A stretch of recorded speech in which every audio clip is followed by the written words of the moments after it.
সন্তান তোমার কথা শুনবে কিভাবে কল্পনা করেছে? ওই মা আর ওই বাবা যে নিজে নামাজ পড়ে না, তো তার সন্তান তার কথা শুনবে, তার সন্তান ভালো হবে, এটা কিভাবে আশা করা যায়? আমি যদি আমার আল্লাহকে চিনি, আমি যদি আমার আল্লাহ তাআলার গোলামি করি, তো আমার সন্তানও আমার হয়েই থাকবে, সেও আমার কথা মতোই চলবে, সেও আমার সাথে ভালো ব্যবহারই করবে। আমরা যদি আল্লাহর নাফরমানি করি, তো আমার এই সন্তানও আসলে আমাদের নাফরমানিই করবে। এই জন্য দেখেন, আসলে এই সন্তান দ্বারা আল্লাহ তাআলা এই বাবা মাকে কতটা মর্যাদাবান করবেন কিয়ামতের ময়দানে। তাহলে বোঝা গেছে এই সন্তানের মা বাবাকেও আল্লাহ তাআলা হয়তো উপযুক্ত করে নেবেন, অথবা যদিও তারা কোরআন পড়ার জন্য দিয়েছে, কিন্তু তারা কোরআনের লাইন ধরে রাখতে পারবে না যদি তাদের বাবা মা উপযুক্ত হইতে না পারে, জান্নাতের উপযুক্ত হইতে না পারে। তো এই জন্য অভিভাবক অভিভাবিকা বৃন্দ যারা আছেন, বাচ্চাদের বাবা মা যারা আছেন, আমি তাদেরকে বলবো, আপনারা আজকের এই অনুষ্ঠান থেকে, আমার এই কথা থেকে আমি আপনাদেরকে আমার আলোচনা থেকে এই কথাটাই আমি আপনাদেরকে মেসেজ দিতে চাই যে আপনার সন্তান মানুষ হওয়ার জন্য, আপনার সন্তানকে কোরআনওয়ালা বানানোর জন্য আপনি নিজেও আল্লাহ তাআলার হুকুম পালন করার চেষ্টা করেন। 5 ওয়াক্ত নামাজ যেন কোনোভাবেই না ছুটে, এই বিষয়ে খুব খেয়াল রাখবেন। আবার ইসলামের অন্যান্য বিধান যা রয়েছে সব কিছু পালন করার চেষ্টা করেন। বিশেষ করে মা বোনরা যারা আছেন, পর্দাপোশিদা, ইসলামের পর্দাপোশিদা মেনে চলার চেষ্টা করেন। আপনার মন চাহি পর্দাপোশিদা না। এই বর্তমান সমাজে পর্দার নামে যেই ধরনের বোরকা পরিধান করা হয়, আসলে এই ধরনের বোরকা পরার পরেও আল্লাহ রাসূল সাল্লাল্লাহু আলাইহি ওয়াসাল্লামের ভবিষ্যৎবাণী রয়েছে, এরা বোরকা পরেও যেন উলঙ্গ, শুধু কাপড় পরে উলঙ্গ না, এরা বোরকা পরেও উলঙ্গ। আপনি বলবেন যে হুজুর এতটা মারাত্মক কথা। হ্যাঁ, এতটা মারাত্মকই কথা। আল্লাহ রাসূল সাল্লাল্লাহু আলাইহি ওয়াসাল্লাম এর ভবিষ্যৎবাণী রয়েছে, রুব্বা কাসিয়াতিন আরিয়াতিন মাইলাতিন মুমিলাতিন লাম ইয়াদখুলনাল জান্নাহ ওয়া লাম ইয়াজিদনা রিহাহা আও কামা ক্বালা আলাইহিস সালাতু ওয়াস সালাম। আল্লাহ রাসূল সাল্লাল্লাহু আলাইহি ওয়াসাল্লাম ইরশাদ করেছেন, এক জমানা এমন হবে কিয়ামতের আগে, কিছু নারী এমন হবে যারা কাপড় পরেও উলঙ্গ হবে। সাহাবায়ে কেরাম আশ্চর্য হয়েছেন, তারপরেও নবীজির কথা বিশ্বাস করেছেন। কাপড় পরে আবার উলঙ্গ হয় কিভাবে? মুহাদ্দিসিনে কেরাম হাদিসের ব্যাখ্যায় বলেছেন, এমন কাপড় পরলে সেই কাপড় না পরা আর কাপড় পরা একই কথা। যেই কাপড় এতটা পাতলা যে শরীরের সৌন্দর্য দেখা যায়, অথবা এমন টাইট হবে শরীরের অবয়ব বোঝা যায়, এই দুই ধরনের পোশাক এটা পরলেও উলঙ্গের মতোই। নাউজুবিল্লাহ।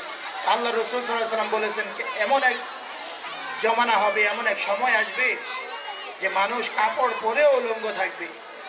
বর্তমানে এটাই দেখা যাচ্ছে, আজকে নারীরা এতটা পাতলা পরিধান করে তাদের শরীরে সৌন্দর্য দেখা যায়, অথবা এমন টাইট ফিট পরে তাদের শরীরের অবয়ব বোঝা যায়। তো সেই দৃষ্টিকোণ থেকে হাদিসের আলোকে আসলে তারা এই ফ্যাশন বোরকা যেগুলো আছে, টাইট ফিট বোরকা, এই বোরকা পরেও এরা উলঙ্গ।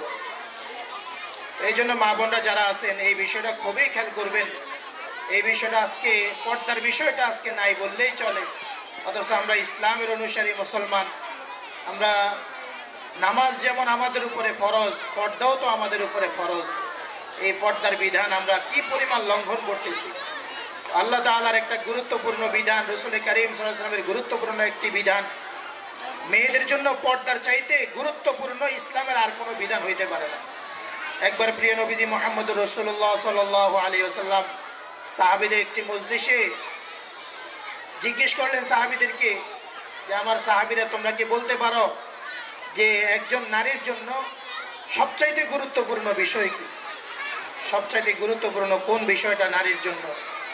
তখন সাহাবায়ে কেরাম একজন আরেকজনের দিকে তাকাইতেছেন, কোনো উত্তর দিতে পারেন নাই। আল্লাহ রাসূল সাল্লাল্লাহু আলাইহি ওয়াসাল্লাম সেদিন উত্তর দেন নাই।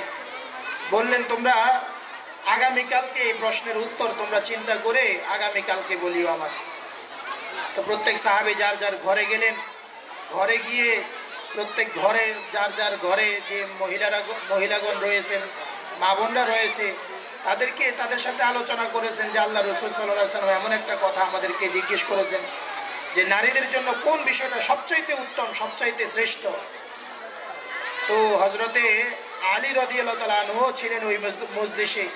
তিনিও তার ঘরে গিয়ে হজরতে ফাতেমা রাদিয়াল্লাহু তাআলা আনহা, আপনারা নিশ্চয়ই জানেন ফাতেমা রাদিয়াল্লাহু তাআলা আনহা নবীজির প্রিয় কন্যা।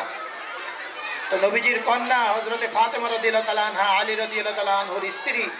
তো তিনি হজরতে আলী রাদিয়াল্লাহু তাআলা আনহু আলী রাদিয়াল্লাহু তাআলা আনহু হজরতে ফাতেমা রাদিয়াল্লাহু তাআলা আনহাকে জিজ্ঞেস করলেন যে আল্লাহ রসুল সাল্লাল্লাহু আলাইহি সাল্লাম আমাদেরকে তো এমন একটা প্রশ্ন করেছেন, আমরা কেউ উত্তর দিতে পারি নাই, যে নারীদের জন্য কোন বিষয়টা সবচাইতে গুরুত্বপূর্ণ, সবচাইতে শ্রেষ্ঠ। তখন হজরতে ফাতেমা রাদিয়াল্লাহু তাআলা আনহা বললেন যে আমার কাছে মনে হয় নারীদের জন্য সর্বশ্রেষ্ঠ বিষয় হইল, সবচাইতে গুরুত্বপূর্ণ বিষয় হইল যে একজন নারী সে কোনো পর পুরুষকে দেখবে না, আর কোনো পর পুরুষ তাকেও দেখতে পাবে না। এটা হলো একজন নারীর জন্য সবচেয়ে গুরুত্বপূর্ণ বিষয়। বলেন সুবহানাল্লাহ। হযরত আলী রাদিয়াল্লাহু তাআলা আনহু এরপরে রাসূল করিম সাল্লাল্লাহু আলাইহি সাল্লামের মজলিসে গেলেন। পরের দিন গিয়ে নবীজিকে বললেন, ইয়া রাসূলুল্লাহ, আমি তো ফাতেমাকে জিজ্ঞেস করেছি আর ফাতেমা এই উত্তর দিয়েছে। রাসূল করিম সাল্লাল্লাহু আলাইহি সাল্লাম তখন এতটা খুশি হলেন, খুশির তাড়নায় নবীজি বলে ফেললেন, এই কথা বলে উঠলেন যে ফাতেমা তো মিন্নি ওয়া আনা মিনহা।